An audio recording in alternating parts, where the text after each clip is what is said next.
Welcome to our channel. Today we how to activate AWS re/start programs results and post on LinkedIn. Easy tutorial step by step clearly.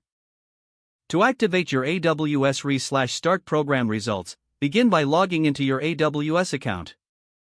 Once logged in, navigate to the AWS re/start dashboard.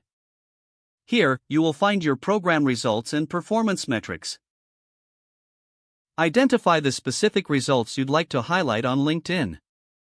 Take a screenshot of your results to capture the data visually. Next, open your LinkedIn account in a new tab or window. Click on Start a Post to create a new update. In the post editor, write an engaging introduction about your AWS re/start journey. Mention your learning outcomes and any skills you acquired during the program.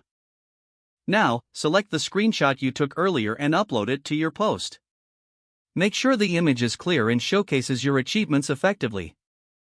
Consider adding relevant hashtags to increase the visibility of your post. Examples of hashtags include hashtag AWS restart, hashtag cloud computing, and hashtag tech skills. After ensuring everything looks good, click Post to share your achievements on LinkedIn. This will allow your professional network to celebrate your progress and success. Regularly engage with any comments or reactions to foster connections.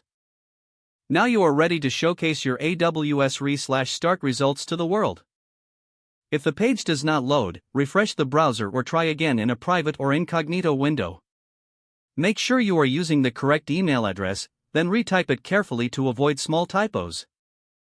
If your password is not accepted, use the reset option and create a new strong password you can remember.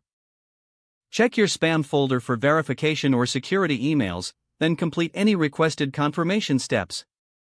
Enable two-factor authentication if available to improve account security and reduce unauthorized access risk.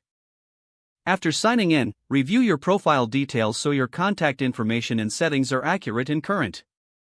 If you see an error message, note it down and try again after restarting your device and internet connection. Log out when you finish, especially on shared devices, to keep your account and payment information secure. If the page does not load, refresh the browser or try again in a private or incognito window. Make sure you are using the correct email address, then retype it carefully to avoid small typos. If your password is not accepted, use the reset option and create a new strong password you can remember. Don't forget to like this video and subscribe to our channel for more step-by-step tech guides.